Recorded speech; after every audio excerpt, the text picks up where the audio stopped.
Então tá bom. Boa? Então vai, olha o tema hoje. Hoje está toda hora se fala nisso, né? De assédio moral. Assédio moral acontece aonde o assédio moral? Onde que acontece o assédio moral? Pode até acontecer aqui, né? É bom a gente ser vigilante, né? Pode acontecer em qualquer lugar. Mas vamos lá. Eu não estou com o meu assistente aqui de Paulo, mas eu já vou por todos os nomes. Isso aqui é tema internacional, né? Mas vem do bullying, né? Bullying vem da onde? A palavra bullying. De tiranizar. Essa é a expressão mais... O cara é tirânico. Pouco de tirânico. O cara... Justamente aqueles filmes, né? Que tem o tirano, né? Então o cara é um autêntico bullying. Nos Estados Unidos falam em mobbing, de molestar mesmo uma pessoa. Você está me molestando, não para, não aguento mais. E no Brasil a gente põe um assédio moral que seria cerco, de cercar, né? O cara fica só no cerco aqui, vai minando a resistência do outro, né? Vai fazendo cerco e a gente às vezes tem que ver se a gente não faz isso de vez em quando. Alguém concorda com essa frase? Bom, a língua não tem ossos, mas é forte o suficiente para cortar o coração, é verdade? Então quer dizer que eu não preciso sair dando porrada, né? Eu posso, na palavra, eu conheci um colega meu que ele era ele tinha tamanha inteligência, ele se colocava tanto, de uma forma tão forte, e eu, moleque, na escola, ele passa a ter uma discussão com a professora, e ele tão forte no argumento, e ele tinha a capacidade de, aquele que é muito bom, né, de ir cutucando. Bom, ele conseguiu, a professora saiu chorando da sala de aula, e ele, todo mundo aplaudido, pelos alunos, eu também no meio da... Mas para você ver como a gente tem que tomar cuidado, a expressão nossa, o que a gente fala por vezes, até de uma forma despretensiosa, aparentemente despretensiosa, você pode estar aniquilando a pessoa. E pior, quando essa dose, essa fala, ela vem em doses homeopáticas, né, que vem aos pouquinhos, é uma palavra aqui, depois um gesto lá, uma vírgula aqui, e aí a vida vai passando e você vai vendo que o assediado, no caso, a vida dessa pessoa se transformou. Pode acontecer no meio do trabalho, em casa, pode acontecer em qualquer lugar. Mas vamos lá. Tem mais uma frase aqui que vocês vão ver. Isso aí tudo bem, todo mundo concorda. Então, eu fiz esse início para mostrar que quando a gente fala nesse tema, a gente vem desde palavras, gestos, atos e o que a gente escreve. Tudo isso, eu diria até mais, hein? Tem uma aqui que não está aqui. Até o que a gente... Eu acredito nisso, né? Aquilo que a gente irradia do nosso, é o que a gente está sentindo, a gente não está verbalizando. Mas aquela vibração nossa que a gente está passando para o outro, a gente consegue também minar essa outra pessoa. Pode ter certeza. Então passa da palavra, do gesto, dos atos e até da forma como a gente está pensando. E da forma como a gente está se reportando a essa outra pessoa. Tudo isso gera consequências. Vamos para lá, vamos para frente. Assédio no trabalho. Olha aqui, ó. Isso tudo para a gente chegar nisso aqui. Eu já falei uma vez sobre isso. Vamos ver se alguém se lembra. Talvez vai fazer com tempo. É até uma forma de a gente deixar mais didático para a gente entender o que acontece com esse tal do assédio. E a gente faz até, isso é uma psicóloga francesa, que ela fez essas analogias, ela criou a síndrome do faraó, a síndrome de Estocolmo, isso que já existe, né? E a síndrome do Coliseu. Tudo na figura do assediador. Vocês vão falar, o que tem a ver uma coisa com a outra, né? Vamos primeiro. Síndrome do faraó. Como que eram construídas essas maravilhosas pirâmides? Eu nunca tive a felicidade de ir para lá, mas a gente vê nos filmes, né? Deve ser lindo, né? Eu cheguei perto disso. Como que era a construção das pirâmides? Como se dava a construção de uma pirâmide? Com escravo, certo? E bota escravo para construir uma pirâmide desse tamanho, certo? E o que o senhor faraó fazia depois? Depois da construção da pirâmide, matava todos os escravos. E quem que levava as honrarias, para quê? Quem que levava as honrarias da construção daquela pirâmide? O faraó. Mas o que tem a ver síndrome de faraó com assédio moral? Vamos nos reportar para o ambiente de trabalho? Aquele chefe que só faz, depois a gente vai ver os outros lados também. Ela quis fazer uma brincadeira, entre aspas, né, com aquele chefe que bota todo mundo para trabalhar, e que é normal, né? Todo mundo tem que trabalhar. Com o resultado daquele trabalho, o que acontece? Ele fala, vira o trabalho que eu fiz, e esquece toda a equipe, não faz nenhum tipo de reconhecimento para a equipe. Como ele está se comportando? Como um faraó. Porque eu fiz tudo, eu ralei para. Às vezes ele só, tudo bem, coordenou, mas ele fala, não, ninguém aqui trabalhou. Está vendo essas 200 pessoas? Eu consegui, porque fui eu que fui atrás, porque fui eu, ele está agindo como um faraó. Esse é um clima que é uma das modalidades de assédio.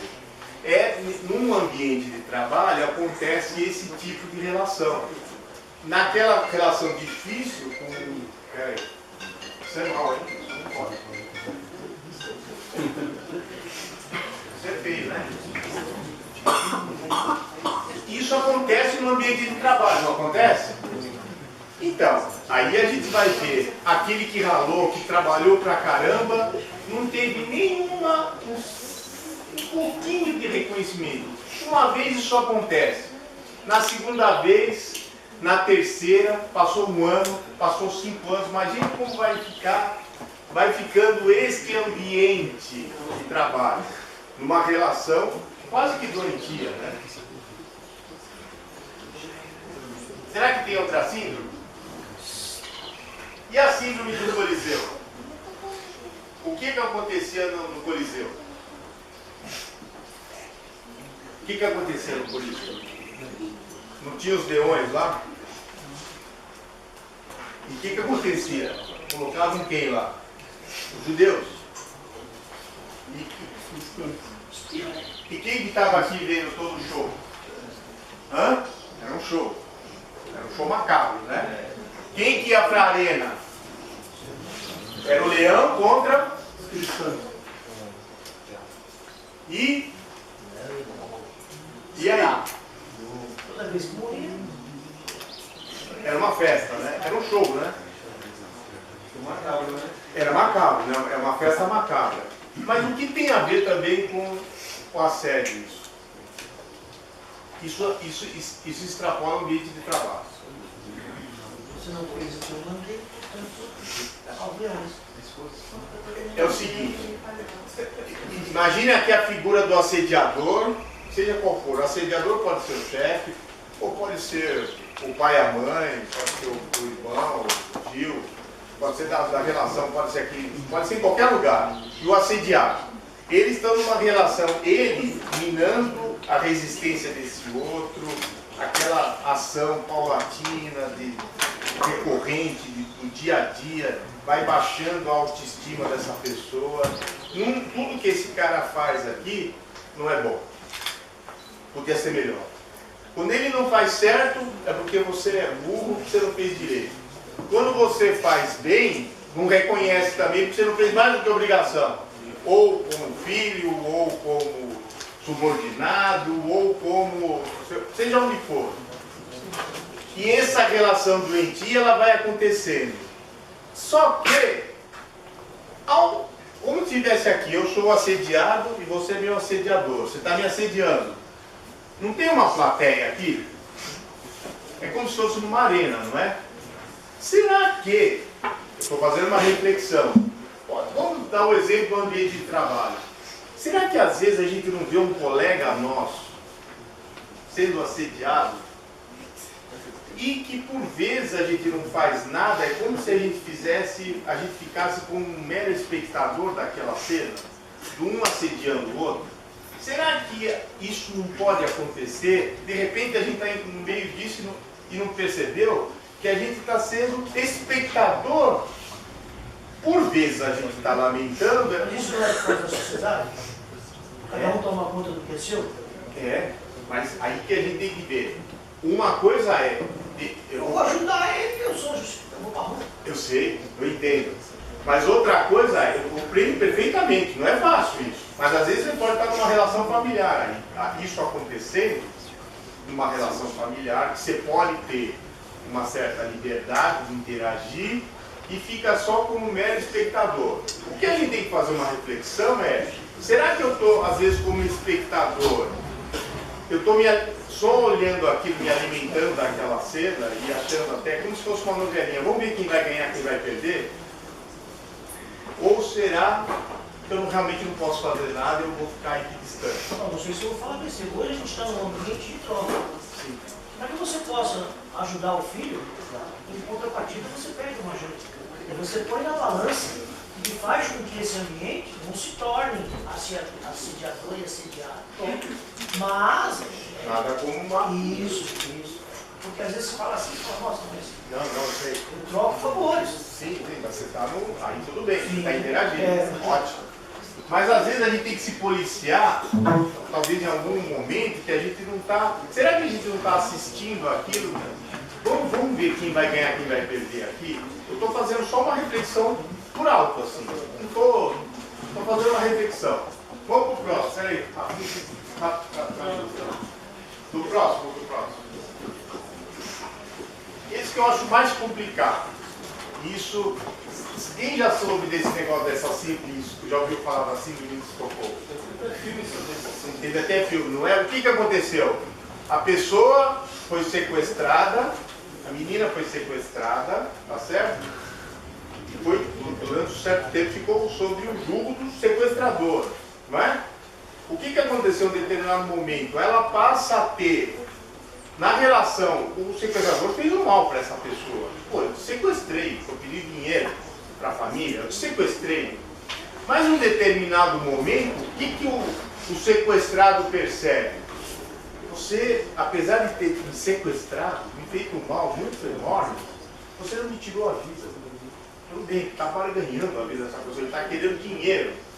Ela passa a ter um sentimento, olha que loucura, de gratidão com esse assediador, porque poupou a vida dela. Pera, mas você tirou do meu convívio, me sequestra e pede dinheiro ainda para me devolver? Você está fazendo a pior coisa do planeta. E essa vítima, ela tem um sentimento de gratidão, e eu falo isso de conhecimento de causa, porque eu, infelizmente, passei por um momento na minha vida que estava com meu sogro na casa lá, e entrou 2 assaltantes e entraram dentro da casa e renderam todo mundo. Na hora de sair, que eles já tinham feito pegou as coisas, eles falaram, nós vamos levar uma criança. Por quê? Que vai ser o nosso escudo. Ninguém vai, vocês não vão ser besta de falar alguma coisa que a gente vai levar um bebê. E estava um bebê um sobrinho, parente nosso que era um sobrinho, ele pega o bebê, nessa hora todo mundo levantou. Bebê você não vai levar. Eu falei, não, deixa que eu vou. Aí entre os adultos, eu falei, eu vou com você, e eu fui dirigindo o carro com os bandidos. No meio do caminho, eu começo a desenvolver rapidamente quase que uma síndrome de Estocolmo. Por quê? Porque eu começo a conversar com eles, eu vou acalmando, mas no fundo eu tive um sentimento de gratidão, porque eles não fizeram nenhum mal com o nosso familiar, porque eles não levaram o bebê, porque eles, tudo bem, eles assaltaram tudo, mas eles pouparam as vidas de todos que estavam lá. Então eu estava com um sentimento, e é real, você fica com um sentimento de gratidão. Beleza, então a gente já entendeu o que é uma síndrome de Estocolmo. Mas, caramba, mas o que tem a ver com assédio? O que tem a ver com assédio? Amor e ódio, né? É o amor e ódio, quer dizer, vamos pensar no ambiente de trabalho. Eu chego lá e falo, pô, você não fez direito de novo o teu trabalho, cara? Não tá dando assim, hein? Aí passa uma semana e falo, pô, você não percebeu? Quando que vai colocar na tua cabeça que tem que fazer daquele jeito? Você começa, primeiro que ele não está querendo ou mostrar um caminho, te alertar, ó, tenta fazer isso dessa vez. Não, ele só vai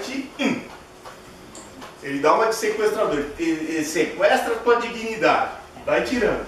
No fundo, ele até está falando uma coisa que poderia, mas ele vai... Poderia ser construtivo, poderia, mas não é, ele vai te aniquilando.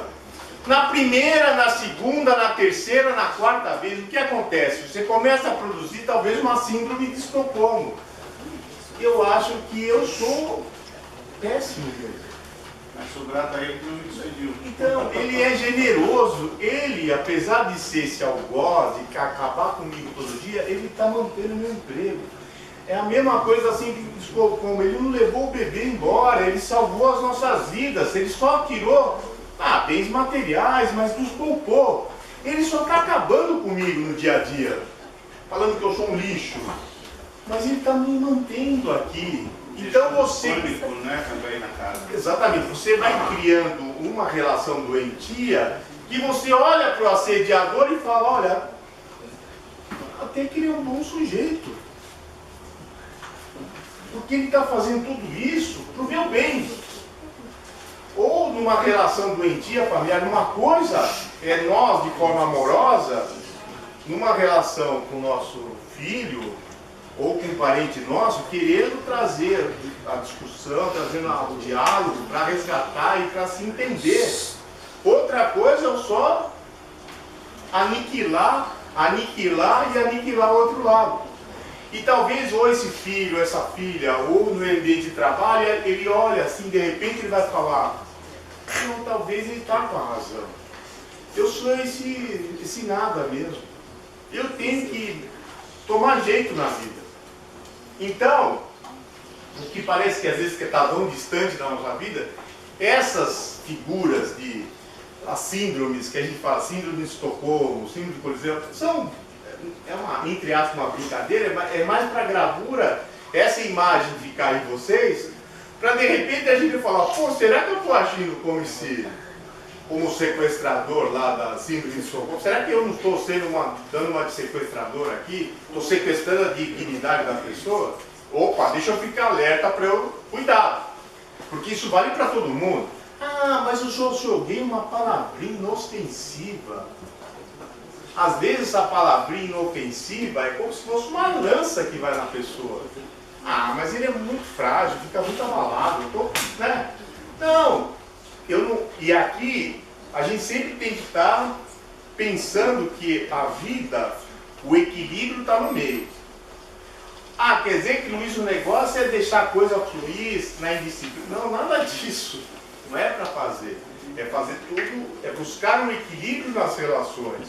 Você não precisa nem acabar com a pessoa e nem pode acabar com a pessoa, como também você não pode falar, você faz o que você quiser, também não estou nem aí, porque esse descaso do outro lado é tão pernicioso quanto o outro, que você até por vezes, ou aquele chefe, ou aquele pai, ou aquela mãe, está com super boa intenção, mas a forma como está acontecendo a coisa pode estar minando aquilo que poderia gerar um fruto muito interessante, uma relação boa, que não gera, que não vai. Ô Luiz, Oi. uma perguntinha. Às vezes no lar, a gente vê assim, às vezes, casos, né? A gente ouve, casos que a mulher, no lar, a mulher e o marido tem uma posição, muitas vezes, de aniquilar todos aqueles que estão à sua volta. E a gente vê, assim, muitas vezes a mulher, quando ela é pequena, o pai tinha a mesma atitude para com ela, vê aquela mesma atitude, então ela criou uma ligação, isso é amor. Acha que isso é o normal. Que isso é o normal, que isso é o amor, que isso é o certo. E se sente, e muitas vezes não fica naquela situação, presa naquela situação, achando que aquilo é normal e é uma relação de... Por isso que eu falo, e eu já faço o link com aquela questão da... Quando nós somos espectadores, às vezes, porque eu não falo sem nenhum problema. Eu já me peguei em situações que não chegasse um terceiro e não falasse assim, ó, olha o que está acontecendo. Às vezes nessa relação, que o que eu falei lá do Coliseu, que está todo mundo enxergando, é nesse sentido que eu estou dizendo. Às vezes a gente está numa relação que a gente acha que está fazendo melhor, mas vem um terceiro assim que fala, por exemplo, como se fosse um filho que chega, você está vendo o que você está fazendo com a mamãe? Ah, você não sabe de nada, moleque. Não, mas ele está com um olhar externo. E você está naquela relação, naquele circuito fechado, você não está vendo. Talvez uma relação desequilibrada dessa que você apontou, mas as partes não estão percebendo. Uma porque achou que isso é natural e não é, e o outro porque acha que tem que ser assim. Tem um terceiro que fala, olha, tenta rever isso aqui, porque talvez esse olhar externo ajude. Isso é uma forma boa. Bom, aí vem as formas, que ele tem de tudo quanto é jeito. Assédio moral pode ir, assédio moral na educação. Hoje, bom, a gente tem a primeira experiência de assédio, eu pelo menos foi o próprio assédio no ambiente escolar, porque dos coleguinhas mesmo. Vai ter. E quem não passou por isso, feliz daquele que não passou por isso, mas eu passei por assédio. Por quê? Talvez porque eu acho que era uma criança muito tímida, mas muito tímida. Mas quem imaginou que um dia eu fosse ter que ir nos lugares para falar para... Eu era uma pessoa extremamente tímida. E sofri uns assédios. Mas isso aí também, eu achei que também era natural, mas é mais ou menos, porque depois vai passando a vida, você vai percebendo que aquilo deixou algumas marcas em você, né? E você tem que depois revisitar aquilo e trabalhar melhor essas coisas. Então parece que é uma coisa, isso é normal. Não é tão normal. Vamos lá. Porque vai de aluno para aluno, esse aqui é até uma brincadeira lá, velho. Você me deu 0, não, só esqueci um número na frente, daí a professora coloca o número 1, né? Não te dei 10. Porque às vezes a gente está vendo situações de assédio, como se fossem as crianças, aspas, né? Assediando o próprio professor, ou vice-versa também, que é o próximo. Ou o professor como aluno, que a gente pensa só que pode ter o assédio do professor com aluno. Vai ter de aluno com aluno, de aluno com professor e professor com aluno. O assédio é democrático. O assédio é democrático. Mas vamos lá.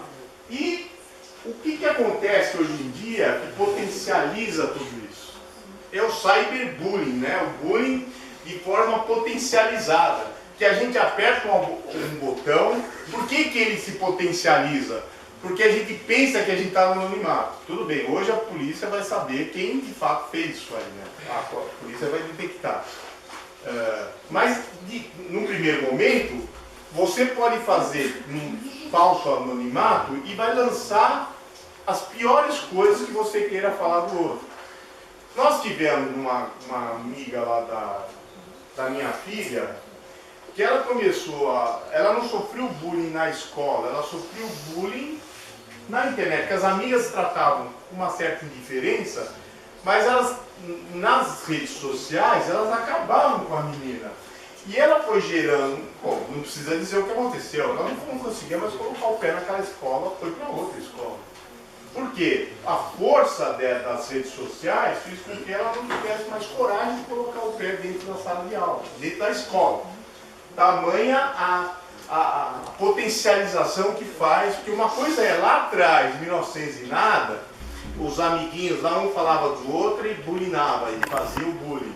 Outra coisa é nível cidade, estado, Brasil, mundo, né? Que você pode ser bullyingado pelo mundo inteiro, né? Vamos lá. Bom, isso aqui é só para, pode passar, destrói mesmo, das suas mais variadas formas, né? Que a gente vê.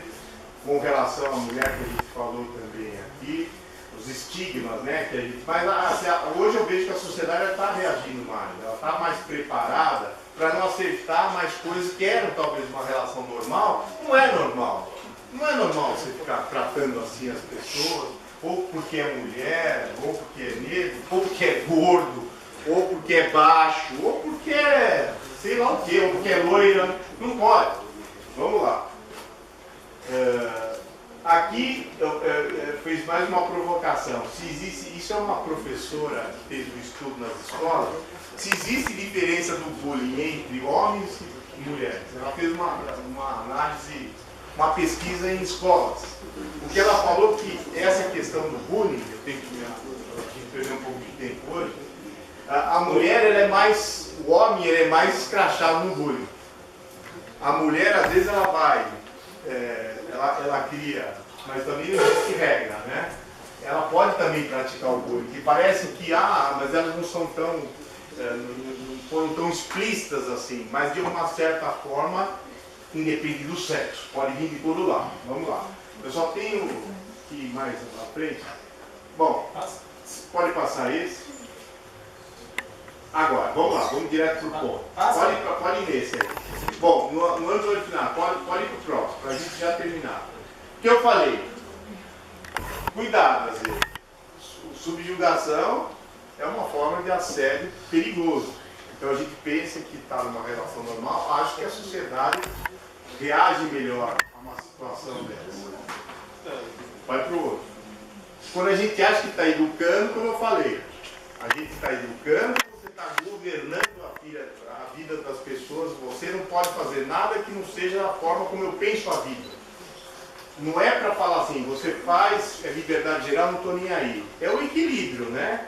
Nem dessa forma, nem de outra. Pode. Mulher, aí eu vou dar o troco também. Vai também ter o lado não é só do homem tiranizar a mulher, vai ter uma mulher também que vai controlar o marido também e vai tiranizar a vida também. Isso aí vale para todo mundo, isso é democrático. Isso pode acontecer de todo lado.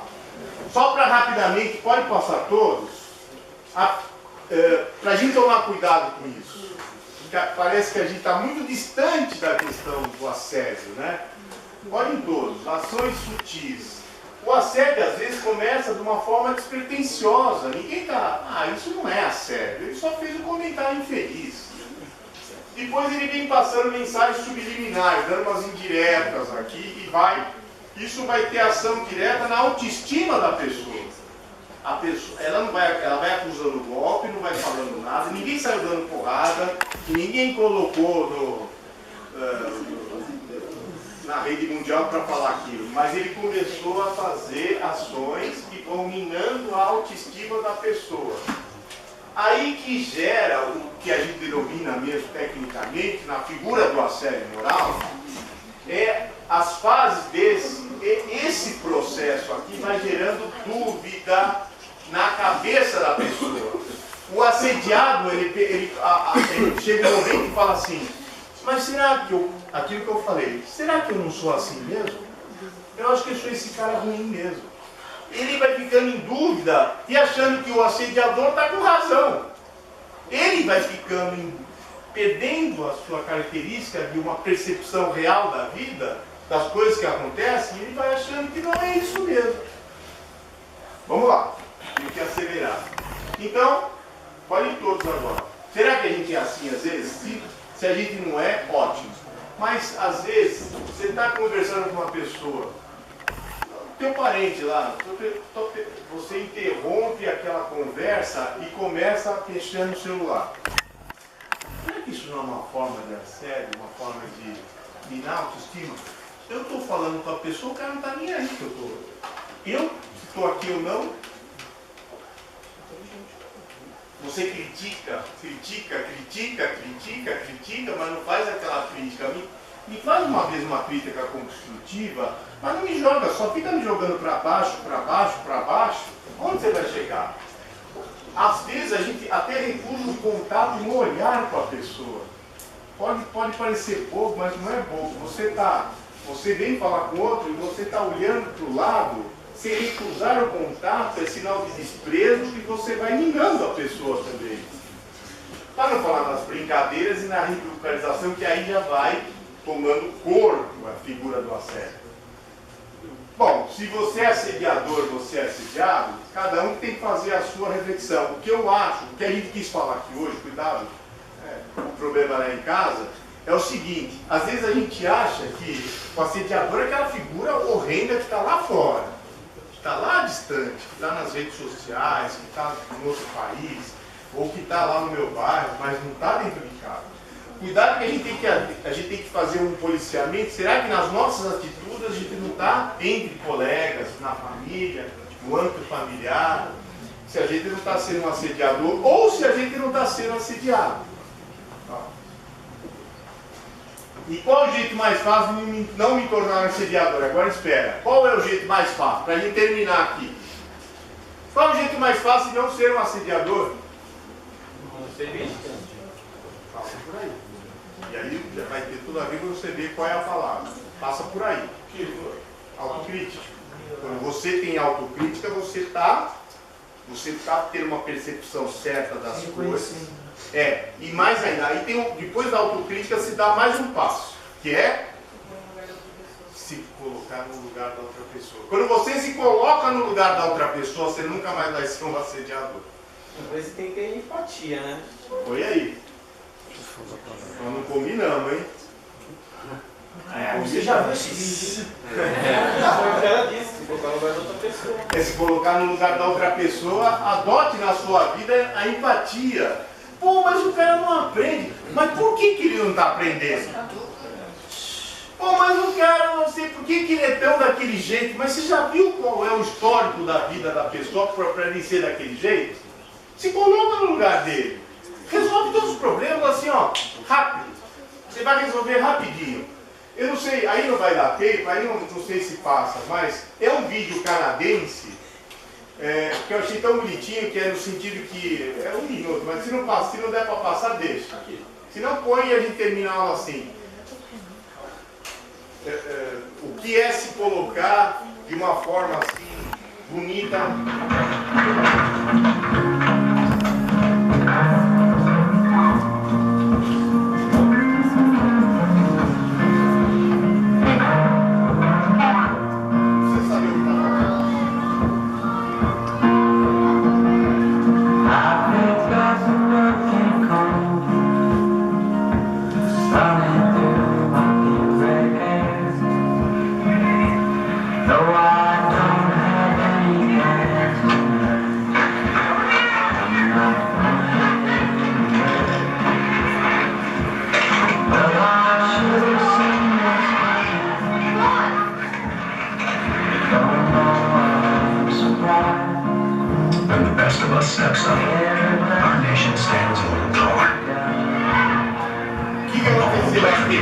O que aconteceu aqui? Primeiro, ele poderia ser dentro do menino, que é o diferente. Esquece que pode ser cadeira de rodas, pode ser qualquer outra coisa. Ele era o diferente da turma. Ele podia ter, a primeira posição podia ser do assediador decidir de ridicularizar o outro. Pode ser na cadeira de rodas, como pode ser em qualquer outra situação. Ele poderia ter a função de só ridicularizar o outro lado. Não. Mas ele poderia também ter aquela situação de que eu sou melhor do que você, venha cá e faz de uma soberba. Eu vou, porque olha, coitadinho, tá na cabeça, coitadinho. Também ele não fez isso. Mas ele fez de uma forma singela que isso vamos tentar replicar esse simbolismo para as nossas vidas. Ele coloca a bola lá e mais, ele combina com os amigos, fala, vamos ver o que é ser, no caso, um cadeirante, eles simulando, né, eles se colocam na mesma posição dele. E não fizeram assim uma coisa, ó, coitado. Ele deixou só a bola lá, não de uma forma agressiva, de uma forma normal.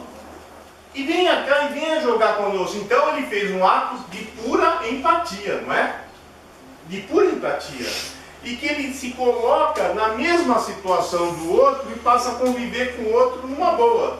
Então eu acho que termino aqui a conversa de hoje, trazendo esse vídeo que eu acho que dá para mexer um pouco com a gente, né? Para ver como na nossa vida a gente pode, numa atitude simples, né, transformar uma relação que pode estar doente, uma relação que pode estar desgastante, uma relação que pode levar assediador e assediado para o mesmo caminho que é da destruição. E a gente pode facilmente reverter esse caminho. Tá bom, pessoal? Então tenhamos um bom dia com muita empatia.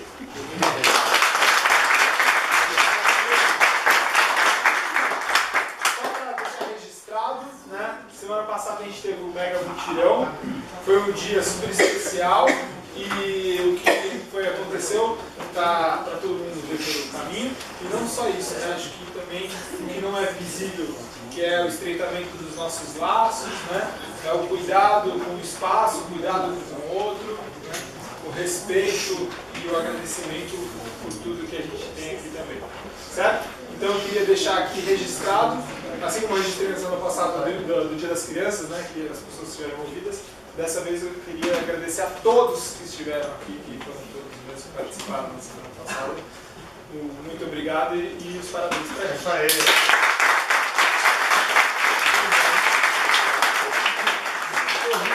Na sábado que vem, na saída vai ter um papelzinho para vocês esquecerem do teatro.